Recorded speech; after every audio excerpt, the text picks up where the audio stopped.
Kwa jina naitwa Swaleh Amri Lonka. Kiasili mitandao ya kijamii, sisi ndio tunaochagua tuweke nini. Sisi ndio tunaochagua tutazame nini. Ukimwona mtu anatazama mambo mabaya kwenye mitandao ya kijamii, kapenda kutazama mwenyewe.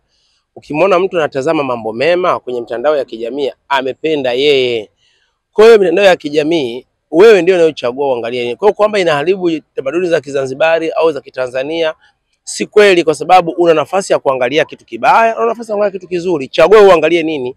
Ukiangalia kibaya, basi wewe ndio umechagua. Ukiangalia kizuri pia wewe ndio umechagua. Ningeshauri wa Tanzania na Zanzibari tuangalie vitu ambavyo ni vizuri, si vitu vibaya vinavyoharibu maadili yetu. Jina naitwa Abdul Nasir Omar Abdullah, but some people call me Nasir Coutinho 7. Kiupande wangu siwezi kuamini kwamba mitandao ya kijamii ipo kwa ajili ya kuharibu watu ama ni chanzo cha kuharibika, ila watu wenyewe ambao wanatumia ndo wanaamua wenyewe kwenda kwenye uzuri ama kwenye ubaya, kwa sababu tunaona mitandao ya kijamii iko na faida kubwa, ingawa ipo na hasara zake. Vile utakavyoamua kuutumia mtandao ndivyo utakavyokuchukulia. Maana yake ukichukulia kiasara utaenda kwenye hasara, ukichukulia kwenye faida utakwenda kwenye faida. Kitu gani ambacho unakitazama ama unakifanya kwenye social media, hiko ndo ambacho kitakuwa kiko kwa upande wako. Maana yake tukiangalia kwenye faida, tunaweza tukaangalia kwenye social media kuna masafu.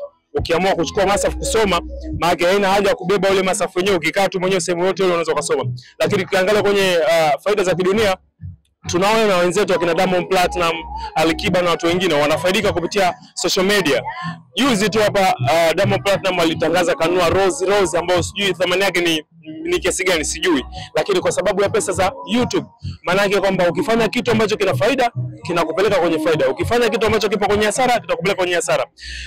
Nataka kusema kwamba mtandao wa kijamii unavyochukulia ama unachokifanya kwenye mtandao wa kijamii ndicho ambacho kitakufanya wewe uharibike ama kutokuharibika. Lakini pia tunaona faida nyingine kwamba tunafanya promotion kwenye biashara zetu.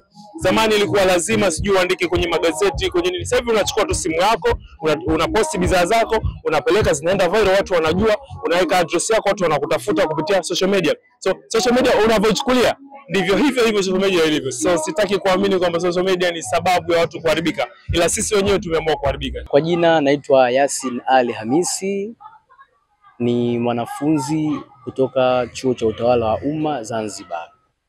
Mitandao ya kijamii inaathiri tamaduni za Zanzibar kweli, kwa sababu zipo changamoto mbalimbali ambazo sisi wananchi au binadamu wa Zanzibar tu huwa tunazipitia. Hii inatokana na vile, kwa sababu unakuta kuna watu wanatumia mitandao vibaya kwa maslahi yao, labda kuna kitu kinaitwa cyber security. Kuna watu wanahaki mitandao ya watu kwa ajili ya kufanya wizi, kwa mfano wa mabenki, wizi wa taasisi tofauti tofauti. Kwa hiyo tukutana nayo ni changamoto ya kwanza. Lakini pia changamoto ya pili, tunaweza kusema hii mitandao ya kijamii inaathiri sana uelewa na tamaduni za Wazanzibari. Hii inatokana kwa sababu unakuta vijana wengi wa Kizanzibari tunakumbwa na ile hali ya ushawishi wa kutumia internet au kwa msemo wa Kiswahili mtandao. Kwa hiyo basi unakuta vijana wenye umri mdogo sana kuanzia form 4, form 3 mpaka form 2 huwa wanatumia mitandao hii kwa kuangalia picha chafu.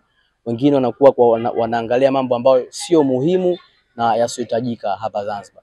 Lakini pia naweza kusema changamoto nyingine, changamoto ya mitandao ya kijamii inalemaza hali ya akili ya binadamu, kwa sababu hii inatokana na unamkuta mtu au kijana anakaa sana katika kutumia simu, labda kompyuta, laptop, kwa kutumia sana mitandao hii. Sasa inasababisha kupoteza muda na akili yake inakuwa inalemaa katika mambo ya mitandao na kutofanya mambo mengine. Mitandao ya kijamii huwa tunapata mawasiliano ya haraka sisi wananchi. Unakuta kutumia simu zetu, labda simu za mkononi hizi, kompyuta, laptop, huwa tunawasiliana kutoka kwa mtu mmoja au baina ya mtu mmoja na mtu mwingine. Kwa hiyo hii inasababisha urahisi wa mawasiliano. Lakini kwa vijana, kwa kutumia kusoma pamoja, pia anafanya kazi, pia anapata elimu kupitia mitandao.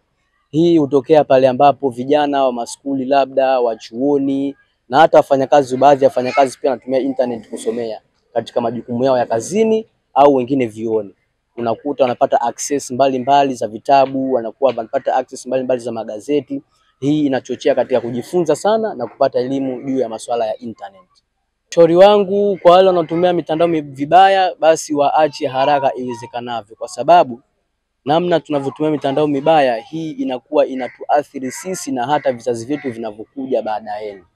Kwa hiyo basi ningependa kwa wale vijana au kwa wale watu ambao wanatumia mitandao vibaya, basi tuweza kuacha, au pia kama ikiwezekana serikali itoe mbinu ambazo itawafunga baadhi ya watu wanatumia mitandao vibaya, waweze washindwe kupata hizo access za kutumia mitandao vibaya, kwa mfano kuangalia picha chafu au kuangalia vitu vyote ambavyo havihitajiki katika mitandao.